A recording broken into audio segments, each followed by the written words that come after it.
Sloss and Humphries on the road. Muggins and cream and muggins, straight thuggin', living the dream. That's our intro. Fucking muggles. Tickling the clit inside your head that makes you laugh. They said it can't be done. Are we in the same seats? That's hack. Ah, muggles. Accidental rib job in the park. Kiss, kiss, kiss. Or am I just being cynical? Muggled it up on fucking Mugglepedia. Where have you been since 9/11? Cream can come true. Close your eyes and think of the muggins. You know you got to have them. You done? You know he's straight thug. We're back for a more sober podcast than the last one. After we spoke to you last time, after we're on the airwaves, we so it was halfway through we decided to go out and start getting drunk. Yeah. And then come back and done the second half drunk. So that was like a sober half and a drunk half. Yeah. We went out that night and got fucking slaughtered. Horrifically drunk. So drunk. There was free wine. There was free wine. There was free beer. There was whiskey. And we had gigs. And, well, yeah. So we've been drinking since about 11 a.m. Went out for lunch. And this had a big boozy lunch. I hadn't really slept. I just like powered through on a long haul flight. And it's the day before the festival. It's the launch party that night. So we go down. I've got one gig at like Crab Lab. You've got another gig at the Expert, and we're just. But like, they're just like short spots, 15-minute spots. Yeah, for me it was a 7-minute spot. It's dead easy. You can get a little bit drunk, bit tiddly. I was doing new stuff. It means I'm confident in the material. I play around with it more. And I guess about 6:30, and Maggot just sitting down on the couch. And all I just see is you jumping up and running away. I'm like, oh. Like first thing first, I was like, oh, he shot himself again. I mean, he has had a lot to drink. Yeah, it's about time this probably happened. And then I turned to Alan Anderson. I was like, where's he gone? And would you like to explain what happened? So Alan went to us. He's like, is your gig not in 20 minutes? And I was like, wait, I don't start tomorrow. And he was like, no, you start tonight. As far as I was concerned, the festival didn't really start on Thursday. Yeah. And he was like, no, because I was going to book that room to do a one-off whiskey showing, and I couldn't book the room at that time because you're in it. Yeah. And people that were going to come to his show or something had bought tickets for mine, so he knew I had punters as well. And he just told us I had a gig. So this is 20 minutes before my gig. Yeah. And we are 15 minutes away from the venue on foot, right? Yeah. And you're 7 hours into drinking. And I haven't been to sleep yet. And so I just fucking checked the website because I couldn't take his word for it. And sure enough, my tickets are on sale on the website. I'm like, this is unprofessional. And I fucking ran to the gig. And there weren't many people there. Yeah. But there's this little combat tent in the venue. What do you mean combat tent? So the venue's a really cool venue. And it's got this, like, say, like military, like, camouflage, like a kind of webbing but with, like, fake leaves on it. Yeah. Combat tent. That would probably fit about 15 people max. It would be tight in there with 15 people in, but they filled it like with bean bags and shit like that. And I had like about a dozen folk in. I was just like, fuck the venue, just in the combat tent. I put my torch on my phone. It's like you're telling fucking ghost stories. I was fucking hammered. I just stood there drunk, chatting to strangers, and fucking it was great because I just interacted and told some fucking stories that wouldn't be in my show. And, But good gig? I had a great time, yeah. No? I got lots of everyone went and put it on Facebook and tweeted about it afterwards. So, And so then we bumped into each other. can I do that more often? When we bumped into each other later on that night, and then you had to save my life. I did save your life. Where did I go wrong? I lost a friend. Almost lost a friend. So How to save a life. So I'm walking around. First off, we went into a 7-Eleven and you bought like some cheap ass sausage roll. Aye. And As opposed to the fucking specialist expensive ones. No, we're in Melbourne. We're just like the fucking nicest 24-hour food places. Aye. Like even Pie Face. Pie Face is the fucking It's the tits. fucking best. It's like if Greg's was royalty. Yeah. Oh, but apparently not over here though. Like Steak injected with cheese pie. Aye. Yes, please. But apparently Pie Face is proper. Like I was like, man, Pie Face over here is great. And Nick Cody looked at me like I was a fucking So they scumbag. frown upon it, but if that was in the UK high street, that would be fucking cuisine. Oh, yeah, right? proper. But on top of that, you've got all these sushi joints. It's like the best. But you just walk into this 7-Eleven and just like fucking lifted up a newspaper and went, "Can I have that, please?" I was There's a sausage roll into this, Tyler. I was hammered. I was like, right, I'm gonna be drinking more. I'll just get a fucking sausage roll down me, and then because it was literally on the way to the drinking place we were going to, and then sometimes when I'm drunk and sometimes when I'm hungry, I forget to chew food. Like, so I split the sausage roll with Jean, Lady in the Tramp style. She's the tramp. Beauty and the Beast style. She's the Beast. Nah, the Beast's got a castle and he's useful. So, I'll go for a bite and I take too big a bite, and then all the like flakes just sort of fall off, and then just like a fucking torpedo. Oh, so I was bullet. like, proper like a fucking seagull with a chip just went, and it gets about down past my throat and my neck, like to where my sternum, and I just feel it just firmly lodge itself. Now, because I'm used to being in positions where I've not chewed food well enough, I know that if I just beat my fucking chest like Matthew McConaughey and fucking Wolf of Wall Street. Or like King Kong in King Kong. Yeah. What's he done since? And that can normally get it down, and I'm beating my chest, and it's not working. So weird sight for you and Gene. All you've seen is me eat sausage and start beating my chest as if that's the hardest thing I've ever done in my life. Like, yeah, boy. Big doggy sausage roll. What he wants. I was just going to chest bump with you. I was getting excited. Man, that might have helped. And then I go for a breath, and I'm like, yeah, and just nowhere is going down, and I don't have a drink nearby to attempt to sort of lubricate it up. Yeah, your eyes went like, have you seen Total Recall with Arnold Schwarzenegger when he has the dream that he's on Mars and his visor smashes? No. And so like his visor smashes, so he's just exposed to the vacuum of space and his eyes come out on stalks. No. But yeah, it was pretty much, I had slug eyes. They properly came out. Like it was Jim Carrey in The Mask. Yeah. Just there was genuine fear. But the thing is, like, I've had moments in my life where I... But I still thought you were joking. I was like, he's really committing to this. He looks like death. So I'm I turn to you, and you think I'm joking, so you laugh. So I turn to Gene, and Gene, who actually loves me, goes, "Are you all right?" And I just shake my head, and then I turn back to you, and you're like, "Oh, seriously?" And I was like, "Oh," face going fucking me like, "Nah, good skit, guys. I got you, mug." Commit to the bit. And I'm there. And you just go, "Oh, for fuck's sake," turn around, grab me from behind. Got contented. Felt familiar. And just gave me the old... I've done the actual Heimlich manoeuvre. Heimlich manoeuvre. Yeah, it's just something that like exists in myth.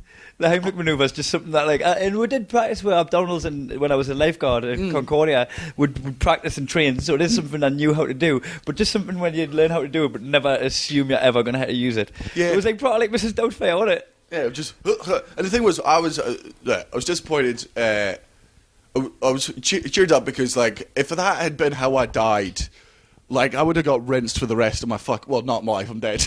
I would have been there in the last few seconds, the last few beats of your heart. I'm just like, rinsing you. My vision goes, and the last thing I hear is, on a sausage roll! What a fucking dweeb! Oh, pussy! Oh, I choked on it. Cody! And Gene's going, an ambulance. And you just phoning your mates, a sausage roll. Shouting at the 7-Eleven, everyone making a purchase. Careful! I was disappointed though, because every time I've seen people use the Heimlich manoeuvre in all the cartoons I watch, right, it always shoots out the mouth.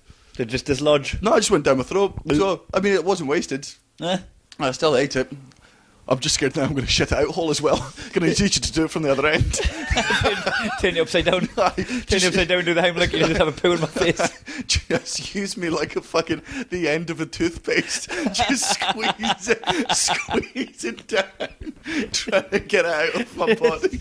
Every time you eat now, just kind of mush it down. But what I've realised in that moment, right, is... that you owe me your life. Well, I mean, we'll call it quits.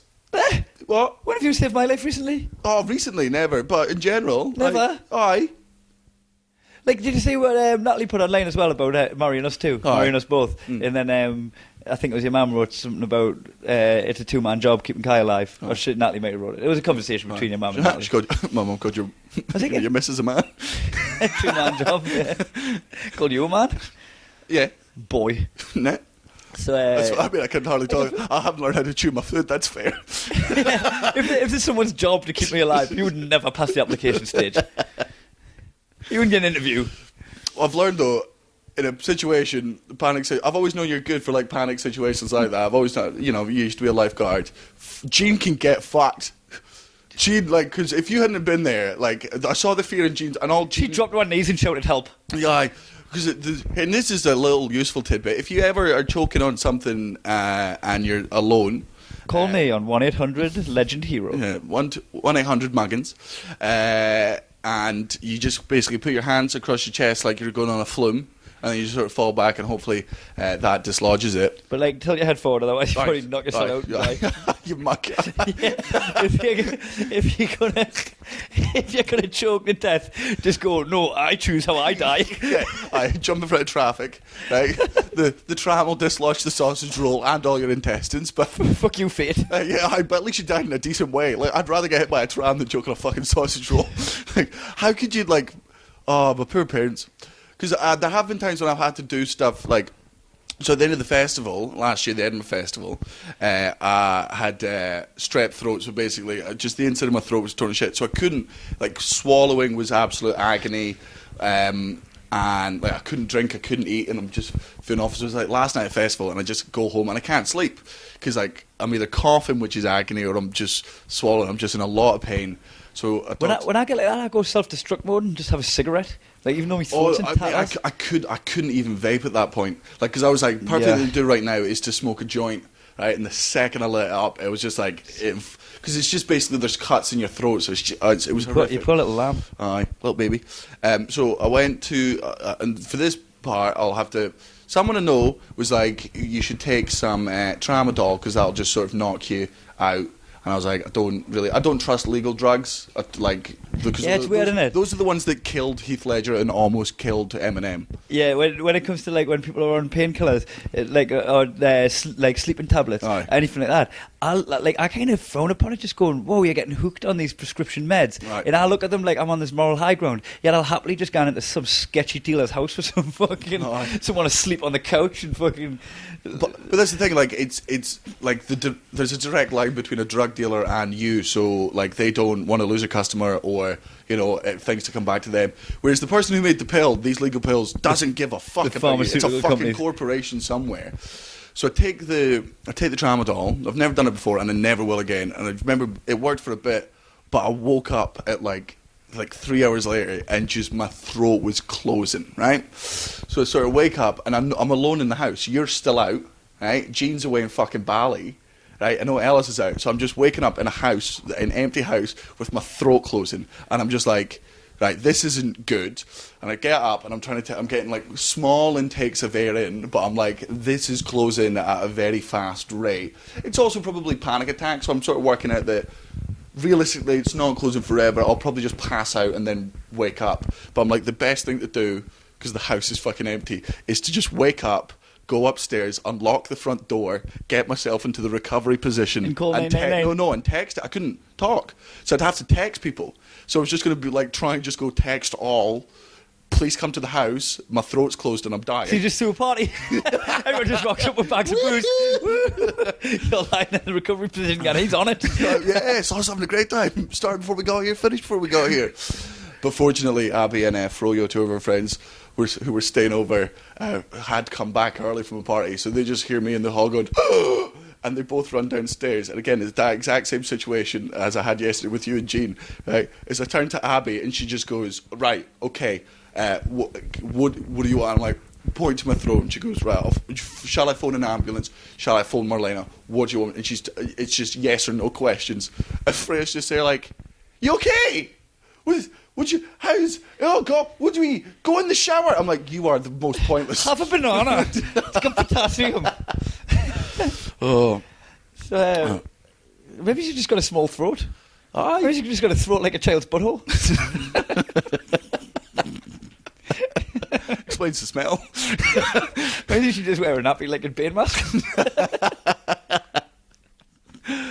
Oh, but I'm not dead, so thanks for that. You're really grateful afterwards. You're like, I think you just saved my life, dude. Thanks for that. You come up with it later on as well. Again, thanks for saving my life earlier. It's business as usual. No, because I still got to be a dick to you, but it was like, Jean was more thankful. Because I don't understand much about how throats work, clearly, or chewing. Jean was in awe of what just happened. Oh, useless. And if I was there when you were having your throat closing moment, imagine I'd just casually just give you one of them pen tracheotomies, like episode 1 of Lost. Yeah. Or it would have been just where I come out of bed and then you just, like, my throat's closing and you're like, I'll give them the Heimlich maneuver. I'm like, nah, this just hurts. Yeah. Your throat just starts inflating like a frog. Ribbit. Your throat's like completely blocked. Oh. Did I? Because I don't want to. I hate. I do this all the time. I keep telling the same story twice on a podcast or whatever. But did I tell you, or did I tell one of the podcasts you listened to about the story when I was in Zante with this guy that split his head open? No. Haven't I told the story on the podcast? I don't think so. Oh, well, if you can't remember it, other people probably don't. Right. So, I diagnosed myself as fucking too drunk to be out in Zante, right? I was like absolutely fucking shit-faced hammered and decided to walk back on my own. So Is this when Gav peed on you and you went home crying? No, that was a different holiday. Oh, okay. I just want to bring that up. Yeah, fucking so this one Gav peed on us. I want to hear that story now. Yeah. Let's bookmark the other one. Right. We'll get back to that, right? So this was in Magaluf for Sean Anderson's stag party. And we ended up like swapping clothes with the Just group. to put, Sean Anderson's just your friend, not a comic. I feel like whenever we full name someone, Yeah. they're like, oh, look out for him. Don't look out for Sean Anderson. Yeah, unless you're a criminal, because he's a policeman. And so we were out for his, and we ended up like a bunch of us swapping clothes with a bunch of girls. So I was wearing a fucking dress for a section of the night, and people kept like lightering me leg. And I kept feeling my leg on fire, and then having to put the fire out on my leg, right? And then later on in the evening, after I would swap back clothes, right, I felt my leg go hot, and I went to put out the fire on my leg, and just slapped a big fucking leg full of piss. This guy had been pissing on us just in the street, like I was a lamppost. And he was a dog, obviously. That's what people do to lampposts. But he started pissing on us, and I actually had a huff. I've only ever seen you huff, I think, twice, and it's for the happiest man on the planet. It is the funniest fucking juxtaposition in the world, because like you're trying to remain angry, and then you can just see everyone else laughing, and you really enjoy when other people are laughing. I'm trying to use my anger to make people laugh, but still actually legit angry. So, basically, the reason I had such a huff about it is I was like, well, now I've got to go back and get changed. And they're like, fuck off, don't go back. Why not just swap again with the girl with the dress? Because her dress had been set on fire ages ago.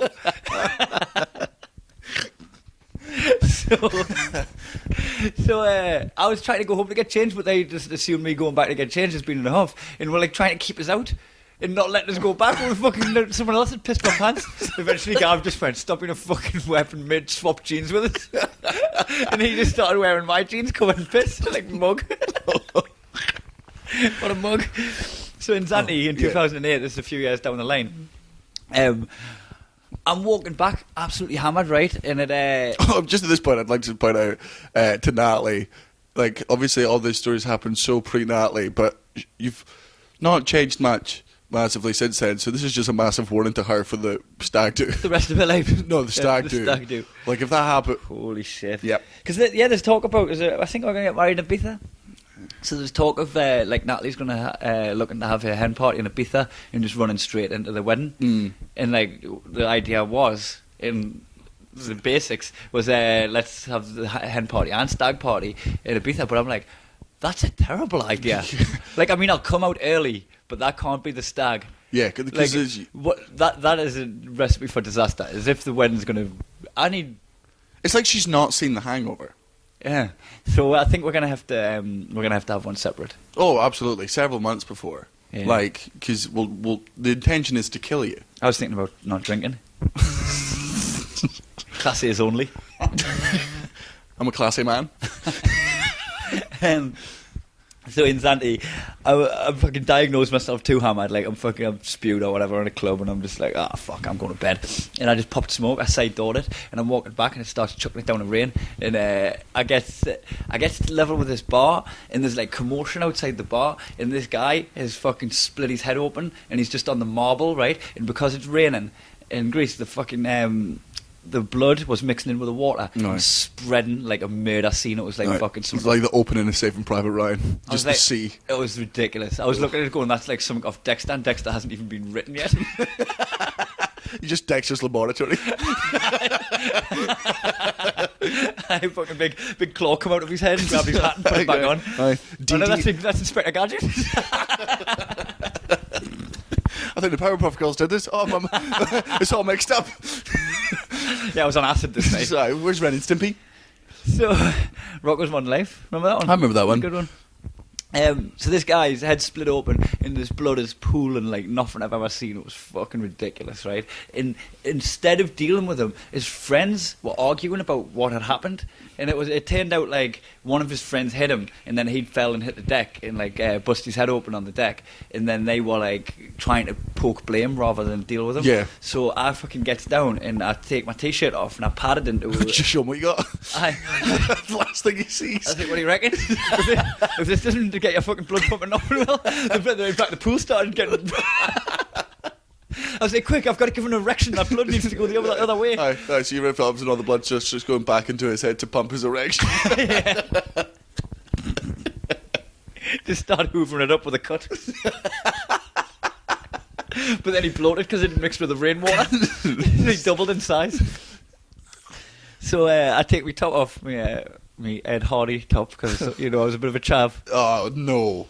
I had fucking big bulldog and cross guitars and sequins or whatever. Right. So I get this t-shirt, folds it up, and pads it against his head, and held it in, put him in the recovery position, and started talking to wrangling his friends. This is where I'm fucking shit-faced as well. Wrangling his friends to call an ambulance to try and find his insurance documents and shit like that. And I just started proper handling the situation. And then the ambulance came along, and I kept him talking the whole time. He was practically unconscious, but his lips were moving. So I'm just wetting his lips, giving him a kiss, just kissing him, going, "Come on, stay with us, Brian." I don't even know if that's your name, but it's my pet name for you. The paramedics took him off down the street, right? Should have called him Sorehead Hardy. Sorehead Hardy. Bled Hardy. This podcast is so stupid. So Bled Hardy gets fucking... he gets fucking ushered down the street by the paramedics alongside the ambulance. Now I got put in, and I just watched me fucking 60-pund t-shirt just disappear down the street. Right? And then all the people that were around us were like, "Oh, that was amazing, I suck your dick." I was like, "Nah, it's fine, I'm drunk." And then, I'll take your number though. Ask us tomorrow when you can make a decision. So everybody was really fucking nice. So that was amazing, and then left. Right. And then all of a sudden, I'm just a drunk Geordie in the street with no top on, covered in blood. Oh yeah, as if that's the first time you've been in that position. Do you not feel like you're like, oh, we've got deja vu 50 times over? Oh man, so there I was, and then fucking... That was the day. That was the same day as the fucking... Right, so tell that story. Is this the one? Is this the Ricketts? Yeah. I mean, you can. Your wife's listening. Or if your fiance, sorry. She knows this story. She never knew me in 2008. If she did, she would never have proposed. The story's changing. She would never have accepted the proposal if she knew me in 2008 when we bleached blonde hair and we had Hardy top. Certain part of 2008. One point in 2008, you no longer had the Ed Hardy top. So yeah, it's true. So I get. Just for any listeners, I'm so sorry about this story. It's wrong on 1,000 different levels. It's fully unacceptable. It's actually this is probably one of my worst stories. Yep. There's always whenever you tell a story about me, this is one of the 3 that you tell where you're this is gonna. It's not good. It's one of the ones that we've never been able to tell on stage because it's too much. It's awful. But it's a podcast. Fuck them, they know you. Yeah, turn the podcast off if you're hurt. Everyone's engaged now, right? Because I've just proposed to them all. Right. So I get back, right, topless blood, topless and wet, and I fall asleep, and then still drunk, I wake up to Ricketts bounding into my room and just going, Kai, I've got a girl back in my room. And it's quality dude, proud of you, that's my boy. And they just went, "Do you want to come and watch?" And I was like, "Don't have to ask me twice." So I fucking lying in bed, fucking butt ass naked, right? I just fucking wrap my sheet around as like a toga. So I just walked in like fucking Socrates. Oh yeah, Socrates is famous for what's about to happen in this fucking story. That great philosopher who was always talking about, understanding human logic in the mind. Yeah, Socrates. So I went there just so I could fucking examine human logic in the mind. And so this girl's like lying on Ricketts' bed, and he's like kissing her and stuff, and they eventually invite us up after sitting there in my toga. No. Do you want to invite the classy Caesar over there? Get him involved. And I don't know how it ended up happening, right? But we ended up both wanking. Yep. Right. And she was there like, oh, I can't believe this is happening. I don't normally do anything like this. And I'm like, oh yeah, of course not. Right. Then why does that line sound so rehearsed? I can't believe this. I've got my holder head on. Oh, just letting YOLO. So YOLO's lying there, fucking being all YOLO. And Ricketts is... That might have been her last YOLO, to be honest with you. I'm glad you gave me a last YOLO. So Ricketts is going fucking hell for leather, like there's money on it. Honestly, right now I'm just like, I can't even get a hard on because of him fucking grunting and flexing. And her like, oh, I can't believe this is happening. And him like, Gah! I'm just like fucking casually. I was also ran. I took part. Most improved player. Participation medal. Participation fucking medal. Pinky up while you're doing. Still covered in blood from earlier. I think it was from earlier. That Ricketts was going very hard. So Ricketts finished. We won. Yeah. I come second though. I mean, I didn't even come second. I didn't even finish. Aye. So fucking Ricketts come first, and he held up a high five, and I'm just like, winning's winning. High-fived him. Shouldn't have. The minute I high-fived him, right, fucking the splash made us realise that he'd scooped up his load, and he held a high-five handful of spunk, and I hit that high-five with gusto. I fucking watched his elbow because I didn't want to miss it, right? And I fucking hit the perfect high-five and decorated the fucking hotel room, like the walls, her, me, him, and he's just there like fucking Scary Movie, just grinning through the spunk, through the ectoplasm. And I was just second time I lost my sense of humour. Oh my god, was I not happy. I stood there with my angry erection just going, Ricketts, you're a fucking arsehole. Can't believe you do this. You're a monster. I fucking stormed out, covered in blood and spunk, and just fucking had a sit down shower. I sat down in the shower. I fucking mopped myself down with a fucking shower head. I went back to bed. Didn't even have a sheet because I left my sheet in the fucking room. I left my toga in the room. Your head's hard as shot. I'm not gonna storm out with a hard on and then like 10 minutes later I go, forgot my sheet. It was the second time. It was like a scene from Dexter. Fucking. So I just went back to bed, right? And then I woke up because bear in mind how fucking hammered I was that I'd spewed up and decided that it was time to go home at some point in the night. Then I fucking done that thing with the dude, and then Ricketts fucking high-fived, he spunk everywhere. You saved the life and then prevented 50,000.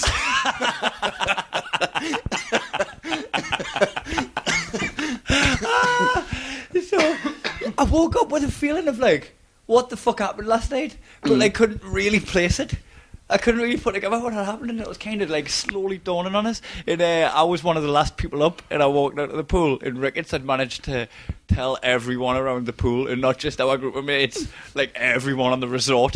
And I just walked out of my room with my fucking swimming shorts on, and the whole place is like, "Way!" Lads on tour. What happens in Cincinnati stays on the podcast. Right, I'll go get our phones and you explain to them what Muggle Corner is. Muggle Corner is... So we do a section on the podcast every month. If this is the first month you've tuned in, I am so sorry about that story. It's took us like 41 episodes to ease people into how frank we are. And how awful you were in your past. Yeah, so sorry you just got the worst of it in your first listen. Fuck if you want to go in at the deep end. So we do a section on the podcast every time called Muggle Corner, where we identify Muggle-like behaviour. A Muggle in Harry Potter, as you already know, is a non-magic person. No mag. And again, Muggles in the Harry Potter world are not bad people. In the same way that in real life Muggles are not bad people, they're not bad people. They're just a little bit shit at being them. And now we're all guilty of doing Muggle things. We catch ourselves doing them every day, and it doesn't make you a full-time Muggle. But you've just got to make sure that your level of Mugglery is below 50%. Oh right? yeah, I think it's like it's your goal to stay engaged and stay in the game and stay as least muggle as you can. Because to be fair, it's definitely not muggly to realise your little muggle things. Like if you become aware of them, you're like, and you're allowed to enjoy them. I enjoy some of the muggle things I do, and I'll continue to do them again. But I'm just making sure that ratio is. For example, my parents are always on the cusp. Yeah, like they listen to the podcast. Tweeting celebrities and shit. Aye. Me. Where are you? Your dinner's ready. So each week we nominate 3 things. We discuss whether they are muggly. If we both agree they're muggly and you are guilty of them, you have to stand in the corner for 30 seconds for each thing. So I will go first. This one is, I don't know if you'll fully understand it, but it's also a quick one. Muggles play like Xbox and PlayStation games for the achievement points. Like I always remember, like, for me, I love gaming, but I'll play the game until I stop enjoying it. And the second I stop enjoying it, I stop playing the game. That's how it works.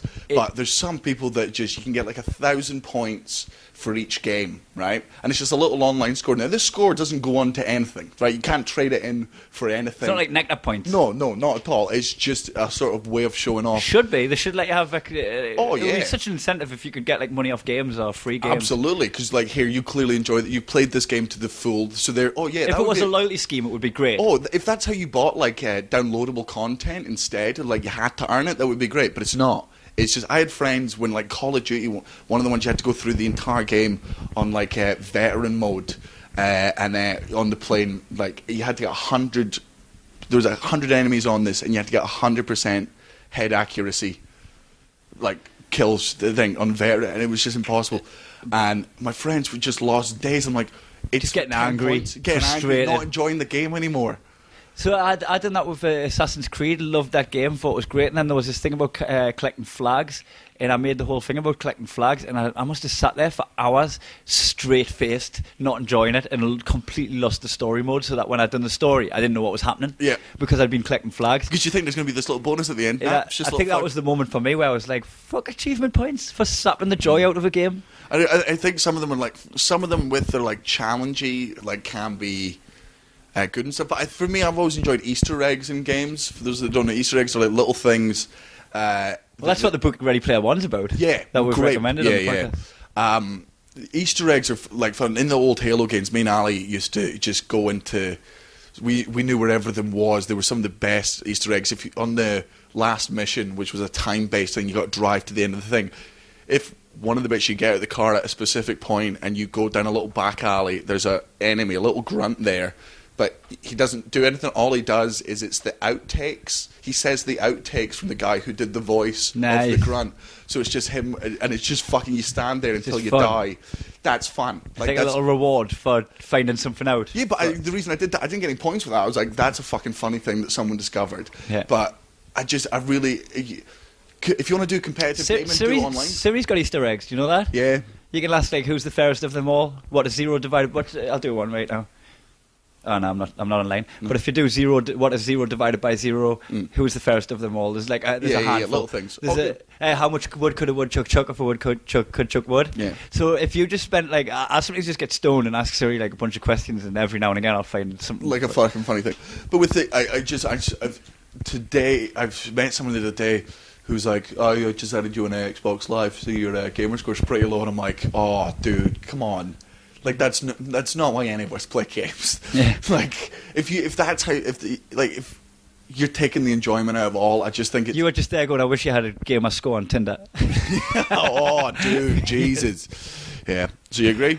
Yeah, definitely in. But like, fucking, I'm like definitely was muggly in that respect until that happened with Assassin's Creed, and I was just like, nah, fuck this shit. Well, you get 10 bonus points if you go stand in the corner for 10 minutes. Woo! My first muggle corner of the day is leaving passive-aggressive notes, which you have just become victim of. So me and Jean are staying in a Airbnb. It's in an apartment in Melbourne. It's a very small place, but it's nice. It's the centre of town, so that's why. So this isn't a hotel? No. This is just an apartment. It's an apartment. We're renting for the fucking month. And in the past 4 days, not just on our door, but on the notes down whenever we come at night, every day there's just a post-it note on one of the doors from someone's been like, hi, could you make sure you don't slam doors, please? Or make sure this door is closed at night because otherwise the smell comes out. Oh, can you make sure that when you do the elevator that you don't hold it? It's like, Who is this psychopath? I don't know who the fuck it is. Because there was like on several doors. Yeah. And it just like it made me want to slam the door. Yeah. It's like don't press that button. It's like fuck. You know what's more annoying than someone's door slamming? Because someone's door slamming takes a second and you're done, right? What's more annoying is having a note and having that take up the next couple of minutes of your life as you're like fucking getting angry about that person leaving a note. Like what they done, I want to put notes up saying don't put a fucking note on the door. Aye. Like I'll slam your head in the cunt. Me and Gene have started collecting them for two reasons. One, we want to see how many, and not just from our door. It's not us getting complaints. We're not being shitty neighbours. But clearly, Until I read the note, this shitty neighbour. I've slammed the door a couple of times since I've read that. We do want more notes, but like we don't want to get kicked out, so don't be a cunt. But the other reason we're taking them is just so that nobody else is getting the complaints. Yeah. Like I'm doing a nice. I'm making sure that nobody else is getting that random fucking anger because it's just such a. Look, if you've got a problem with the thing I love about our neighbours upstairs at home. In Edinburgh is they've rarely complained. They've had cause to thousands of times but never have. But whenever they have, it's been entirely, and they've come round and they've gone, look, we understand, but could you just understand from our perspective? And they say that's human. Yeah. That's human. And that's and they've built a rapport with you so you can have that conversation. Yeah, and like if they just done that with a note, you would just have this quiet resentment for them. Like because it's like an order. There's no discussion to it. Like you're not allowing me to. You said slam door. It's probably we haven't been slamming the fucking doors. Like she just, whoever this is just assumes it's fucking us, and I'm like, can you tell us when it was so I can tell you that it wasn't us, or let's work out what your definition of slamming a fucking door is, or at least give me the opportunity to say sorry, because otherwise I'm just gonna have to fucking carpet bomb the hallway. Maybe that's what I'll do. I'll just buy a packet like 100 and just put sorry on every single door all the way down the fucking corridor. So Gav, years back, when we first bought the flat in Ashington. Which he's moved back into now, but when we first lived there, he ended up getting this girl back who was noisy. You know, is that one of your pet hates as well? Noisy girls that are like overly noisy. Well, no, like noisy sex. Like if there's a time and a place for noisy sex, I get fucked off if we're in a hotel. I'm very conscious of noise anyway, right? I always have been. Like you see me at parties, I'm always the one being like, if you're gonna talk, you need to come inside. It's 3 a.m. Show some fucking. I don't want to wake up the neighbours. Not because I don't want to get in trouble, but because I don't want to wake up the neighbours. That is a fucking rude thing to do. Everyone else is a human being and is deep in as complex as you are. Show some fucking levels of humanity. In a fucking hotel, right? If I take a girl back and she's screaming, I'm like, people are sleeping. Yeah, you're being first of all, you don't need to scream. You're lying to my face. Yeah. Right? Look, I'm all right. I'll give you that. It's a big old dick. Fine. I get it. You like it. Jeez. All right, show off. It's like eating your food, going, yummy, yum yum yum, nom nom nom. Yeah. Imagine just everyone in Starbucks just. Ooh! Oh, that's good. Caffeine in my system. Oh, that tickles my biscuit. It's just like noisy sex. If you're like in a like, see when Jean and Alice aren't in the house. Oh, like quiet as a mouse. Like scream the fucking house down. Let's have fun. We can look. We'll have sex in their room. They won't be able to find out unless they listen to this podcast. Hey, look, it's about time somebody had sex in Jean's bed, right? Yeah, noisy sex. Fuck, it's just rude. But this is a level of rudeness that it's an order. You're leaving an. So now Gav got a letter. That's where I was going with it. Is Gav got a letter off one of the neighbours complaining about the noise of the sex, which was really candid with it. Going, I could hear you having sex until about 3 a.m, and it's quite embarrassing for me and for you. And Gav just took this letter and was like, fucking framing it. Like what? Like as if my ego isn't inflated enough. Oh yeah, could you be less good in bed? Oh, I'll work on it. Aye. Yeah. There's nothing. Was it from the book The Beach? There is nothing more lonely than the sound of other people having sex. There's nothing more lonely than writing a note and putting it on someone's door. It really isn't. Fucking revise that. Oh, just yeah. So I fully agree with you. That whoever passive aggressive notes. Get out of here. And we're also we're almost. Go and leave yourself a note in the corner saying "Don't be a muggle." This one specifically applies to Melbourne people. It will apply to some other people in the world, but Melbourne, you're the fucking worst for it. Muggles won't drink coffee from a place that's not their favourite coffee place. Like, see this fucking city. They are so up their fucking ass about their coffee. Like, it's the most, they're like, oh no, don't go to that place. Go to the, I don't even particularly like coffee. I'll drink it if I'm hungover and and I've got an interview, I need a little perk on my step. People are like, don't go there, go this one, this one. It's fucking coffee. I mean, you need a sausage roll from a 7-Eleven, you don't give a fuck. So yeah, that is right. I like, I got annoyed. Well, he got annoyed at me. Pete Johansson wanted me to drive him to the nearest Starbucks, which from Ashton was in fucking Newcastle, like 14 mile away. Yet there's a Costa next door to the flat, and he specifically wanted Starbucks, and he started getting a little bit of a huff with us because I wouldn't take that one. I was like, you wouldn't give me a lift in Newcastle for a McDonald's if we're next door to a Burger King. Just fucking have the coffee. It's like you're allowed to have a fucking favourite thing, but this idea that everyone's got to have that thing, and that, oh no, everything else is. Now that I've had the best. Use the I can't have beans from Rwanda. Right, I've had some. Probably not. Probably just from fucking little. Oh, this is the best I've had, so now it's my palate's used to it. I won't do that again. Imagine you had that for everything else in your life. I've had a lot of great sex in my fucking life, right? But I don't stop having sex after that. I'm not like, oh well, I've been there. Yeah. I still. I mean, I did. I was like, this one forever. Ugh. Natalie, a good shag? The best. No. Not best for you. The best that ever did it. I need to thank our uncle. It is. That's disgusting. It's really bad. But it'll get worse when we get to your dad jokes. It's a very Melbourne thing. Like, even in Melbourne comics, they go to Sydney, and they're just like, oh, the coffee here's so bad. And I'm just like, I never want to hang out with you again. Yeah, you should try wearing it. I tell you what, you may not like the taste of that coffee, but you'd look good in it. Look better on the floor. Let off some steam, Bennett. You look nice as a person, but you'd look a lot better on the floor being knocked the fuck out. So if you are one of those people, and I go, it's fine to have a favourite thing. If you're a coffee connoisseur, I agree, you like something to a level that I won't understand. Yeah. And maybe other things do taste bad. Maybe other coffees don't. But shut the fuck up. You know as well, I might have mentioned this before, I do get repetitive sometimes, is I don't really have a type of coffee. You know, when you go to someone's house and they make you a cup out, they know you're milk and 2 sugars because you always have milk and 2 sugars. I make a decision on what sugar and milk content I'm going to have at that time. I don't I'm a milk and 2 sugars guy. I'll have a black coffee now. I'll have some milk in it today. I'll have sugar and no milk. If anyone's curious about mine, it's black coffee, 2 sugars. Is that what we have? Is that you? Weirdly, no cream. No cream for cream. No cream? Cream doesn't like his cream. No cream, 2 muggins, please. Just both your balls. And not because I'm going to drink it, I just want to see you in pain. So if you want a tea bag in your coffee. What's your next one? My next one is hot dog legs by the pool. What? Hot dog legs by the pool. Hot dog legs. If you say the same sentence again. Hold on, you've never heard of hot dog legs? Nah. Holy shit. Right, you know the photograph where someone's on holiday and they take a picture of their knees in the pool in the background and it just looks like 2 hot dogs poking up? Oh, Eric Lampere straight in the corner. He's in Johannesburg and he posted up a photo yesterday. But Eric Lampere, has he been ironic though? No, it was with a pint as well. He was like, oh, comedy's great. And it was hot dog legs by the pool with a pint. Because you see them so much and I think it's like, it's aimed for like when everybody else is at work on the rat race, and then you put your hot dog legs by the pool. So Natalie doubled down on Muggle. She didn't post it, and she did take the picture that shows the mugglery, but a picture of her engagement ring by her hot dog legs.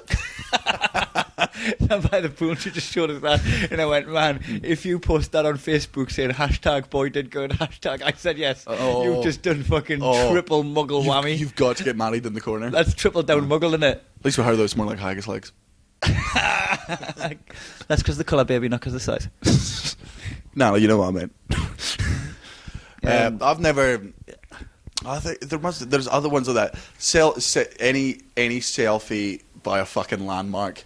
Just tell people you were there. Like I performed at the Sydney Opera House last year. There's no photo of that.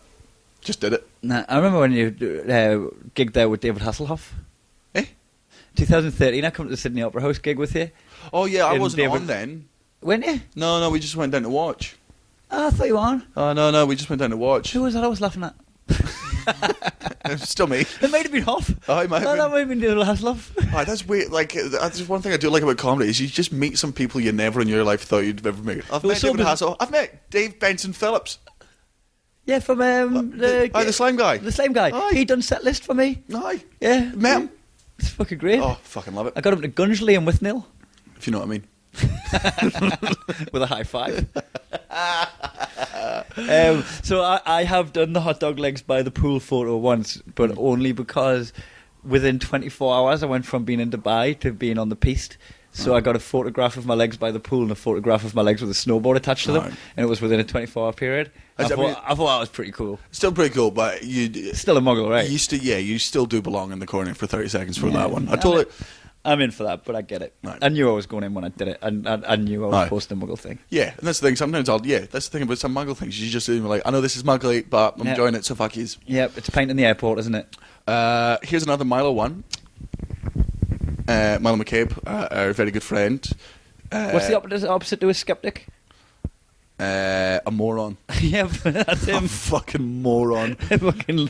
Yeah. Muggles believe in spirituality. Yes. Like, I can't. And Milo didn't do anything to inspire it, but just because Melbourne's quite a fucking hipster place. Dude. I've heard the word chakra 3 times, and it's the dullest thing. It's like, if you believe in spirituality, what you are trying to do, right, is I don't believe any of you are not doing it to just seem interesting.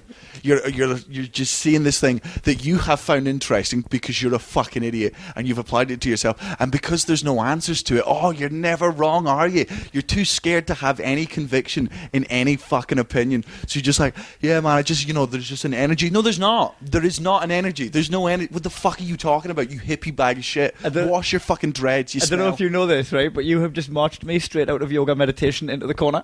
Oh, yeah. I come here straight from yoga meditation. With yoga is some spirituality based things have actual science in yoga. Wait till I tell you what they've done. Deep breathe. Let me just make my point. Deep breathing, like moving your body in that way, stretching your muscles. That is good. It's got nothing to do with spirituality. It's got nothing to do with connecting to the earth. But taking time for yourself. Yoga. It's a bit muggly, but no, the yoga aspect of it was fucking great. Oh. I felt really good, just doing the stretches and some of it's like on the verge of being too uncomfortable, but you just feel your body stretching itself out and getting itself put back. I really felt like I was knocking the rust off going to yoga. However, they done didn't know you were allowed to masturbate there. 50 knocking the dust off. Half of it, so not the second half, but the last quarter of it was guided meditation, where you just find yourself in a relaxing position, and they were put your hands up if you want to put energy into the world, and put your hands down if you want to receive energy, right? And it was just proper hocus pocus. Fucking shite. I'm trying not to put up any resistance, but I'm just you know what? Let's just fucking go with it. So there's done this thing about imagine there's roots around your feet and it's attaching you, that's grounding you to the floor, and then picture red in your hips, and then the red spreading through your whole body, and then you want to send out some love. Think of someone that you love and send love their way, and then is that why I got a little warmth down my spine earlier? That's why your lips started tingling. So then my first thought was I'll send some love Natalie's way, and I just thought I've just loved that all over Thailand. Loved that all over that resort. So I thought I'll send some love to me mum. So I'm trying to send some love out to my mum, right? So I'm just sat there with my fucking palms facing up because I'm going to put it out in the universe. And I'm fucking sending love towards my mum, and then they go, right now, think of someone that you can't see eye to eye with sometimes, and you often fall out with. I was like, I'll send some more love to my mum.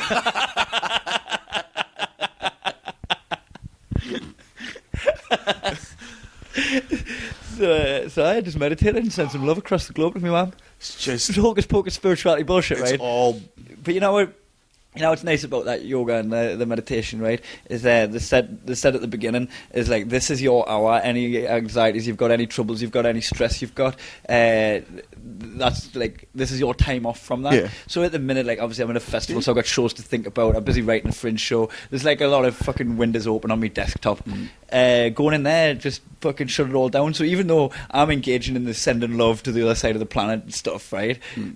Even though I don't believe in any of that, It was a nice distraction. Yeah, but that's the thing. Like, if it was pitched as that, like a lot of the stuff out there is, if yoga was just pitched as, and meditation was pitched as what it should be, is it's time for yourself to relax and clear your thoughts, which is absolutely true and good. There is nothing wrong with meditation and yoga.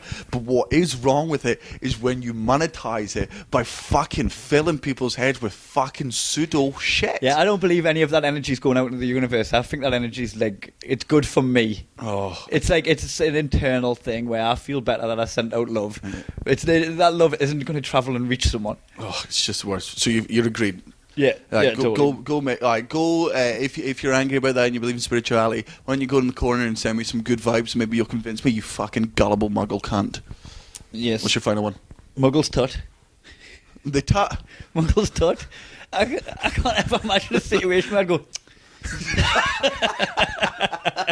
When people do, people tut. Aye. Oh god. Oh, with the eye roll too. Aye. Getting tutted at. Oh, being tutted at is awful. Like, it fills you with, or at least fills me with a fucking lot of rage. Someone's like, oh, here we go. Right. I'm only worthy of it. What are you, a fucking dolphin? Stop clicking You at me. just click your tongue at me. Oh, You're in noise with your face because you That's- disapprove. That's your You fucking okay, muggle. That's your whole argument is. Ugh. No. Ugh. It's like Aye. a fucking stamping the foot in it, slamming the door. I slamming it. Oh yeah, I can't. I taught ironically, like in the sense that. Oh, You- here we go. Oh. You wag a finger as well. The pinky. So you got a small dick. Wagging one finger and then wagging two fingers.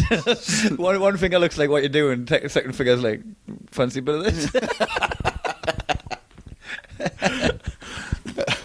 Oh yeah, tutting, that tutting, eye rolling, That was a nice quick one. or no, another one is the, you know, when you, if someone in public stressing that you don't know them well enough to talk to them and they don't know you well enough to talk to you, they'll just go. Yeah. Just do that exit, like, I don't care about your day in any way. Just like, if you're queuing and the queue's taking a while, and maybe other people like this, I hate it. I hate solidarity in that. So if the queue's taking a while and they'll look to me and be like, ugh, he's taking a while. I'm like, I'm not your friend. Don't. Nah, I now actually hate you more than him. Yeah, swap places.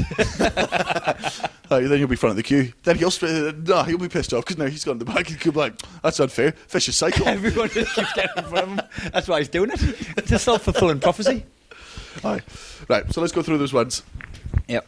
So, if you play any games for the achievement points, go achieve yourself a couple of points. You get 15 muggle points and 30 seconds in the corner. If you don't drink coffee from a place that isn't your favourite place of coffee, or you complain about coffee being bad when it's a thing going in your system, like... Pete Johansson get the corner. Pete Johansson get the corner. The fact that it's Starbucks as well that he wanted to go to. Oh, that's like it's a not even mighty a good one. corporation. Oh, Yeah, they don't pay tax. Well, Like, if it was like, he was like, I don't want to go to Starbucks, drive me to somewhere further away because I'm against them not paying tax, he might have had a bit of an argument there. Yeah. Polar opposite. Go stand in the corner. And muggles believe in spirituality, any form of it. I know we only touched on it, and in the future I realistically will bring up other spirituality based things that muggles believe in, but go fucking meditate in the corner for 30 seconds. Yep. Release your chakra out your ass, you dumbass. if you send post photos of hot dog legs by the pool, leave passive aggressive notes or tut or sigh, Yeah. or any of that shit, go and do it in the corner where you belong, muggle cunt. And now on to our favourite game, your dad jokes, where each week Your me and dad's Kai favourite game, rinse each other's dads. and then we tell jokes about them. We're your- doing a sponge bath. Your dad didn't choose the mug life chose him. Fucking mug. Your dad turns the ignition off in the car and dips the clutch so you can freewheel down hills and save petrol. Your dad's favourite sex position is the walls of Jericho. But it's your mum doing it to him. I used to always do the walls of Jericho with my sister. Not like that. Your dad got all his mates around and filled the fridge with beers to watch the pilot of Adventures of Daniel. And now his friends don't return his calls. Fair enough. Oh, hey, didn't you find out that your mum off Adventures of Daniel was the woman who neglected her baby in Trainspotting 1? Yeah, because I'd never... Played Alison's the name of the character. I hadn't watched Trainspotting. I know... I hadn't watched Trainspotting, and What, you haven't watched Trainspotting? oh my god, mate, be Scottish. Seriously, you haven't watched Trainspotting? No, I've never watched Well, you haven't seen The Godfather? Oh, muggles. Hadn't seen it, so watched it the other day, and I was texting my mum about it, and she's like, you know, the Alison, the one who has the baby that dies of neglect? I was like, yeah. She goes, she played your mum in The Adventures of Daniel. I'm like, wonder how she got the role. Your dad... your dad says a moment on the lips, forever on the hips, which is why he's always giving your sister a piggyback ride. She's sick as fuck. She's just been in the walls of Jericho off me. Moment on the lips is a nice time. Anyway, man. People slyly take photos of your dad in public and text their mates saying, look at this cunt.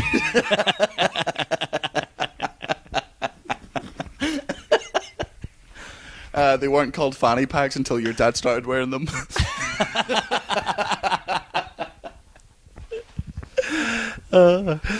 Your dad once left his boyfriend's house. I'm not finished. Your dad once left his boyfriend's house and was wondering why he was getting funny looks from people, but then he realised he'd forgotten to take his saddle off. Your dad drinks porridge out of a hip flask. I've got a similar one I'm going to skip to. I'm going to skip to this. Your dad keeps a hip flask full of Calpol for his tickly cough. Your dad is still chasing a ball I pretended to throw from years ago. Chasing the ball? I pretended to throw it. I've still got it. Sniffing around looking for it. Your dad puts his lips against the windows into restaurants and blows in an attempt to make diners laugh. Your dad rewinds his CDs by putting a pen in the middle of them and spinning them backwards. When your dad blew the candles out on his cake, he wished he could have a slice of cake, and now he thinks he's got superpowers.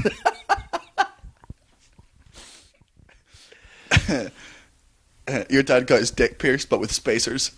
Oh, there's not them big things in your ears. That I couldn't get because I don't have any lobes. Your dad hid under the dining table, trembling on fireworks night. Your dad wants his autobiography to be called "Raised in the Ghetto, Wearing Stilettos While Eating Cornettos." That's Kevin in a nutshell. Your dad squints at Chinese people. Your dad referees cockfights. So it's done. I've got one more. Your dad drinks protein shakes after mini golf. I've got another one. Actually, I've got another one. Your dad keeps pissing people off on the tube by trying to pop their spots. They've had a busy week, the pair of them. Right, so we are in Melbourne. This was a bonus episode, guys. Yeah, this was sort of an apology episode because I know I was useless while we were away, so we thought we'd stick this out there, and then on Monday we will go back to our...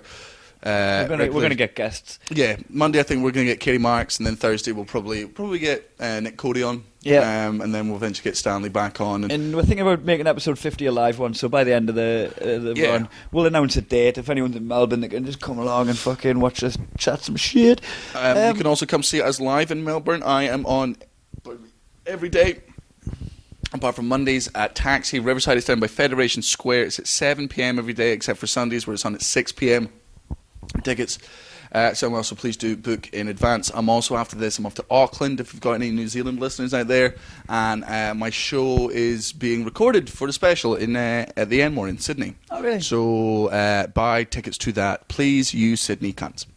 Yes, and all of my gigs in Melbourne are up for sale on my website, www.kaihumphries.com, and it's going to be 7 o'clock at the Sub Club, which is by Flinders Street, and if you can't be asked to leave the house, you can just click download and get the MP4 version of the show. Yep. Thank you for listening to the podcast. Please do spread the words more. We love the fact that we have a very loyal fan base that is slowly growing. Blows my mind again every time I meet someone who I had someone in last night who loved the podcast. It's, Great, isn't it? So, and thanks for the feedback. We've got loads of Twitter and Facebook action. If you guys could do us the honour, it'll take you like a minute. Just go on iTunes, give us a good rating, give us a plug, because that bumps it up the rankings. And all the Facebook stuff's real nice and everything. Yeah. But you can actually do the podcast a favour by getting more listeners by just going on. If it goes up in the charts, we get more listeners, and the more listeners we get, therefore we can do sort of more podcasts, and then hopefully well, you can monetize it after a while and start paying guests and shit like that. Oh yeah, and also getting better equipment, because I understand sometimes this does not always have the best sound quality. Apart from that, thank you very much. Thanks for your continued support. Yes, we love you very much. Speak to you Monday, cunts. Love you all.